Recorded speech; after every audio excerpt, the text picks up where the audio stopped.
6h15, de volta com o Manhã no Ar e as principais notícias do dia. E agora vamos falar dos casos de comunidade. Os moradores da comunidade Nossa Senhora de Fátima, no bairro Cidade Nova, se reuniram para reivindicar uma solução para problemas na rede de esgoto da Rua Jerusalém.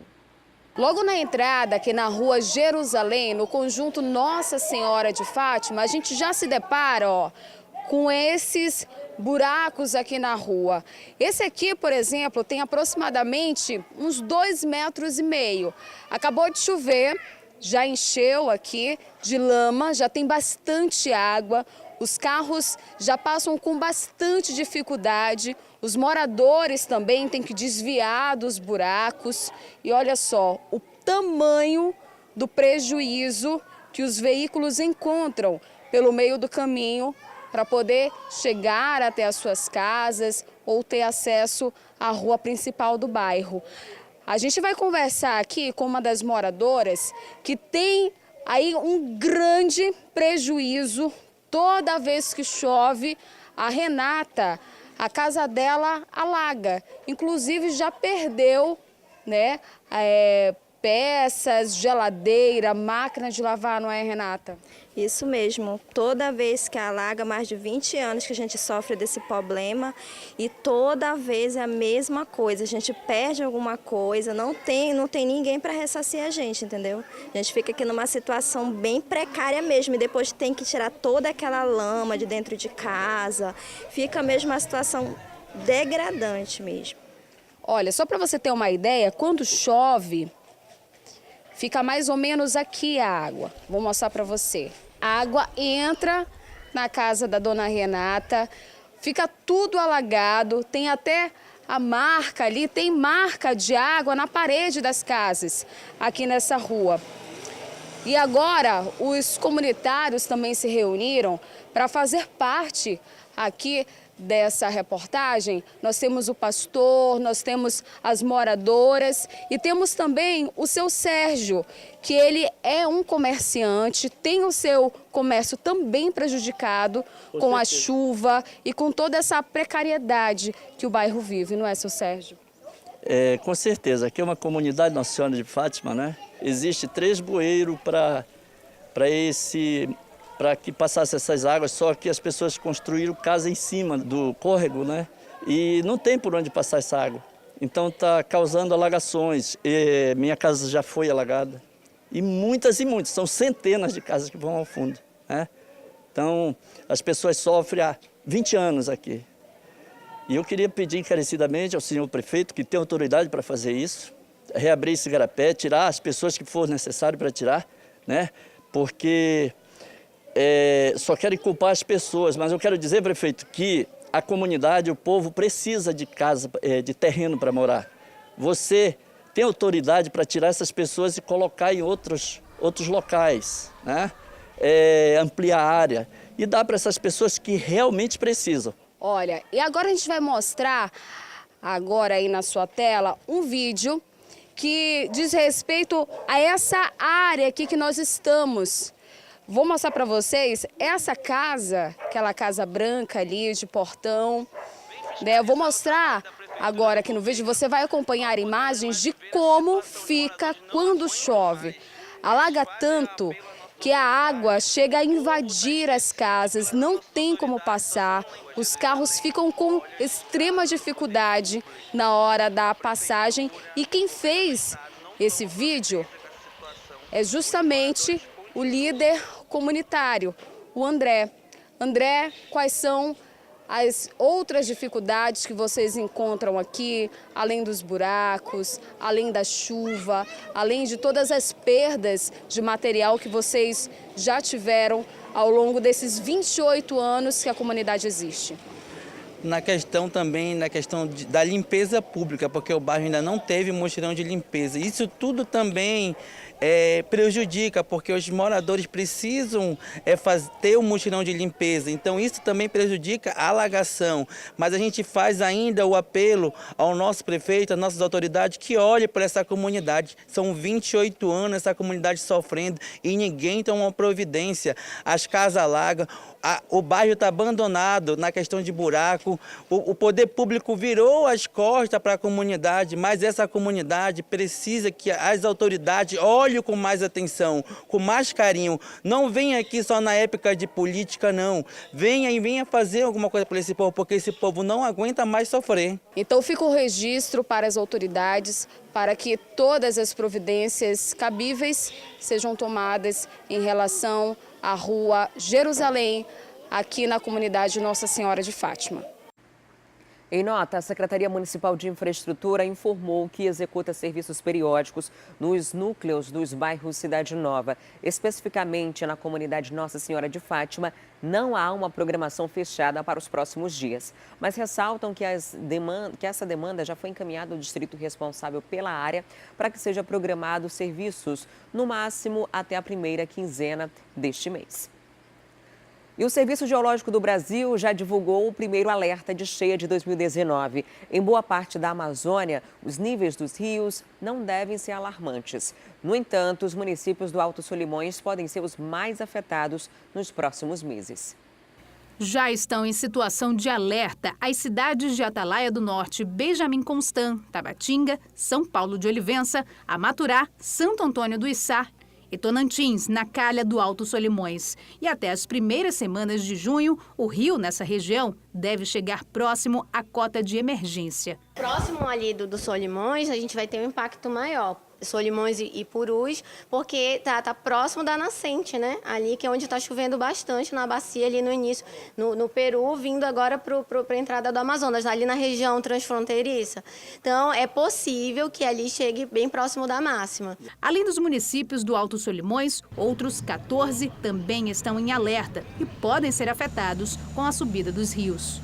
Essa aqui atrás de mim é uma das estações pluviométricas do CPRM. O órgão tem cerca de 130 pontos de monitoramento. Alguns deles controlam a subida e descida dos rios. Outros medem o volume das chuvas, que influenciam diretamente no nível das águas. Segundo os especialistas, a máxima do Rio Negro este ano deve ser de 28 metros e 19 centímetros, mas pode chegar a 29 metros e 19 centímetros. Este meteorologista explica que no início do ano, o comportamento do Rio Negro preocupou, porque o nível estava bem acima da cheia histórica de 2012 por conta do aumento das chuvas. Mas com a mudança climática, a tendência é que as chuvas diminuam e o rio não chegue à cota de emergência. A tendência é que a partir de agora até o meio do ano as chuvas entrem em regularidade na bacia dos Solimões. Por outro lado, a bacia do Negro e do Rio Branco vão entrar em déficit de precipitação. Essa situação a gente já observa desde o meio do mês de fevereiro. Ao todo, 13 municípios do interior decretaram situação de emergência nas calhas do Juruá, Purus e Madeira. Mais de 100 mil pessoas foram afetadas. Segundo a Defesa Civil, as ações do governo já começaram e devem seguir até o final do período mais crítico da cheia. A necessidade maior hoje da população é água, alimentos, cestas básicas, kits dormitórios, e é o que o Estado está providenciando. Então, essas providências são tomadas em cima dessas necessidades apontadas. E você está procurando a especialização que vai fazer a diferença na sua vida profissional? A pós-graduação Uninorte é o lugar certo. O mercado vai exigir de você, seja sem comparação. Valorize a sua carreira com uma instituição que há 25 anos forma os melhores profissionais para o mercado de trabalho. Com a pós-graduação Uninorte, você pode aprender com os cases de professores que são referência, a trocar experiências com outros profissionais e ampliar seu network. Escolha uma instituição de prestígio. Destaque-se no mercado. A pós-graduação Uninorte tem condições especiais para você. Matrícula promocional mais bolsa de 50%. Consulte condições em uninorte.com.br. Faça a pós-graduação Uninorte sem comparação. E o transtorno de déficit de atenção e hiperatividade afeta inúmeras crianças em idade escolar. Os professores costumam ser os primeiros a perceber e podem ser essenciais para incentivar os pais a buscarem ajuda médica. Por isso, profissionais de educação de todo o estado estão capacitados para compreender esse transtorno.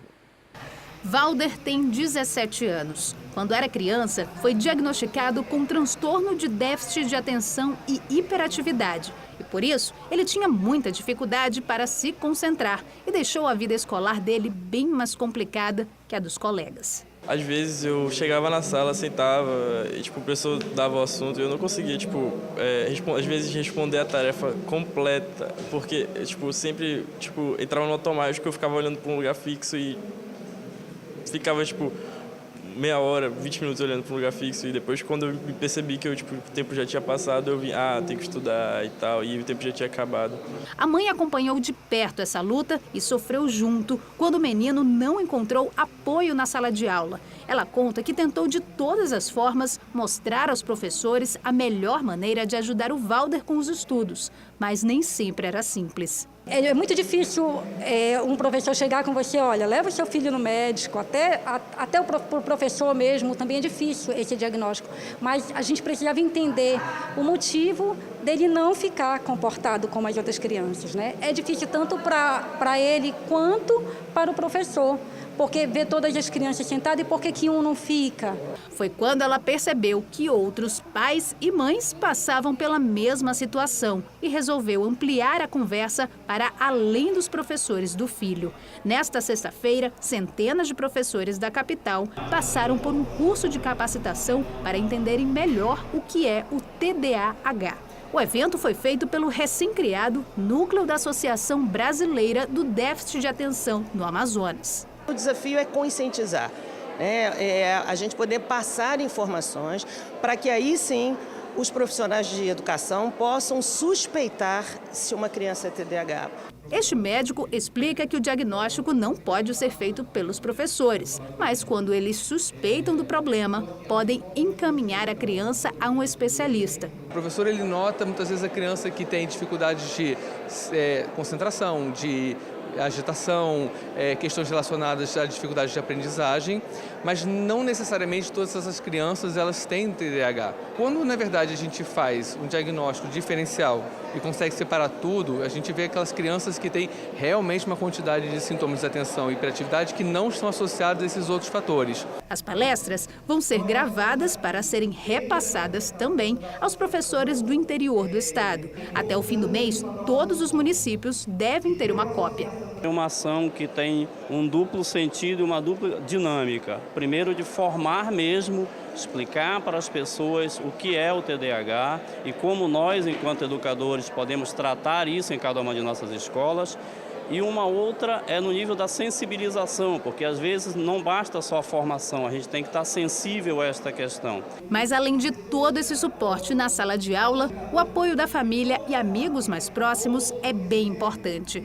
No caso do Valder, a ajuda da namorada também contribui para ele alcançar o sonho de um dia se tornar um psicólogo. Acho que com esse apoio todo ele consegue ter uma motivação para poder continuar, E fazer tudo o que ele planeja fazer.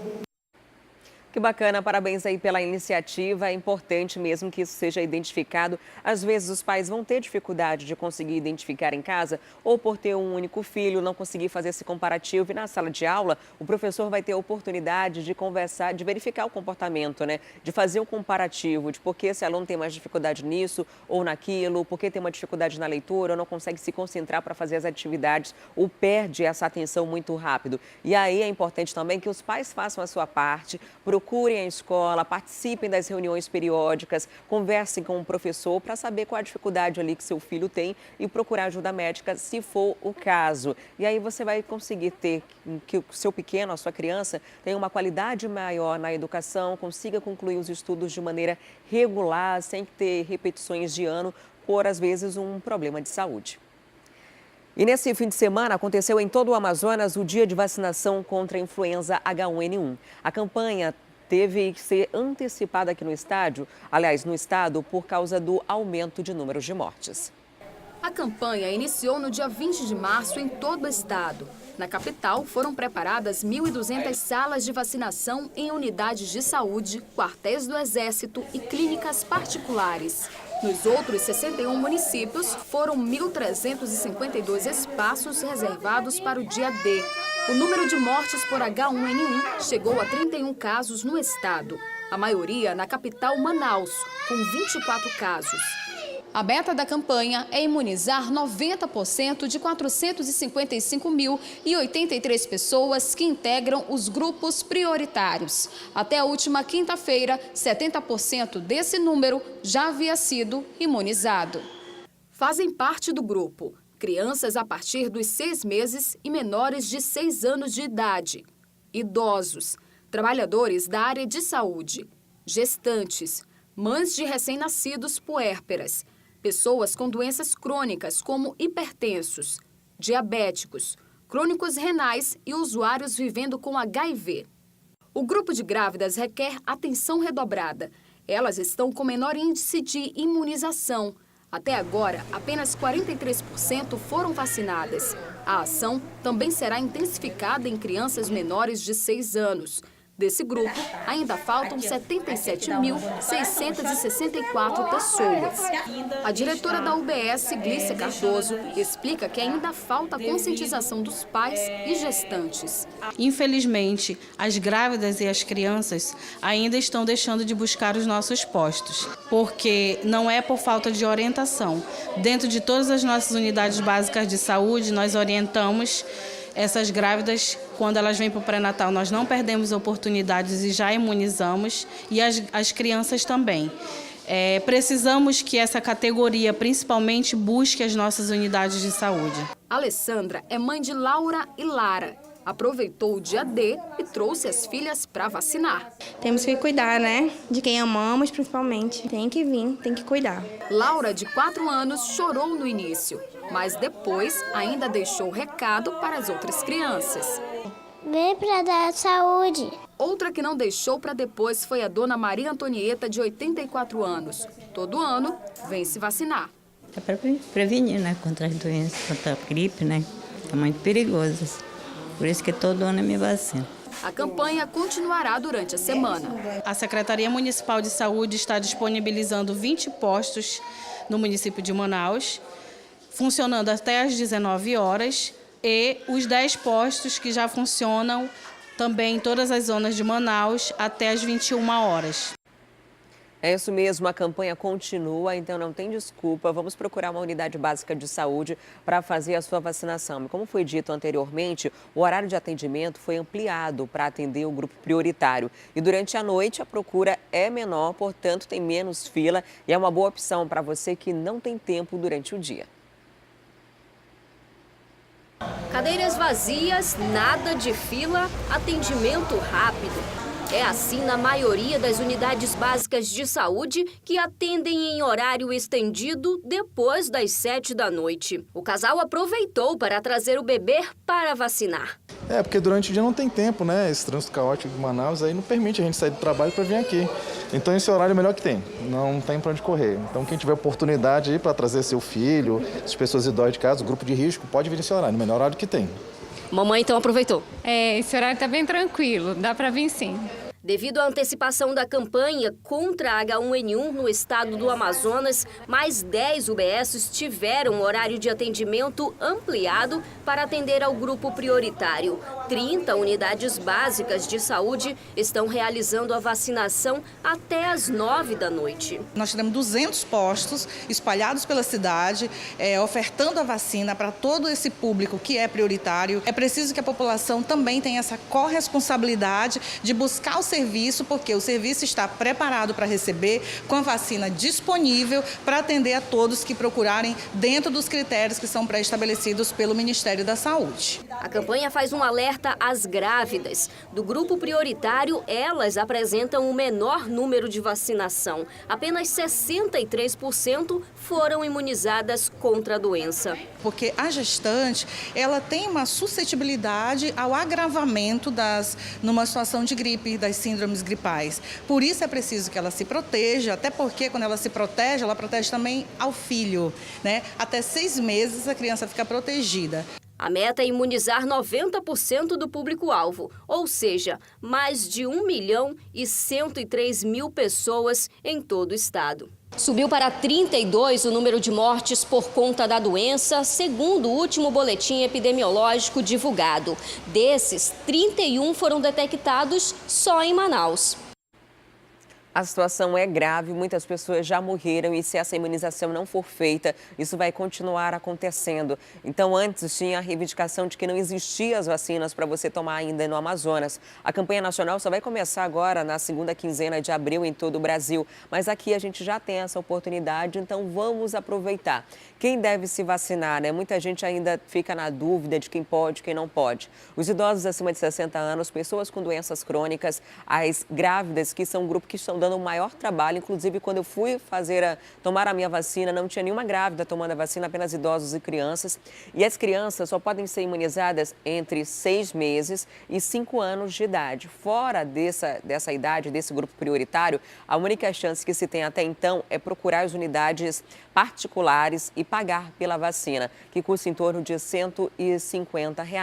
Para as grávidas, é importante lembrar que essa vacina vai imunizar também o seu bebê, porque ele só vai poder tomar essa vacina novamente quando tiver 6 meses de idade. Então, nesse intervalo do nascimento até os 6 meses, é essa vacina que a grávida vai tomar que vai garantir a imunização da sua criança. Inclusive, entre essas 32 pessoas que já morreram com H1N1 aqui no estado, existem algumas dessas mulheres que estavam grávidas. Algumas dessas vítimas eram mulheres grávidas, então, consequentemente, a imunidade fica mais baixa e fica difícil conseguir fazer um tratamento quando as doenças respiratórias chegam dessa forma tão forte.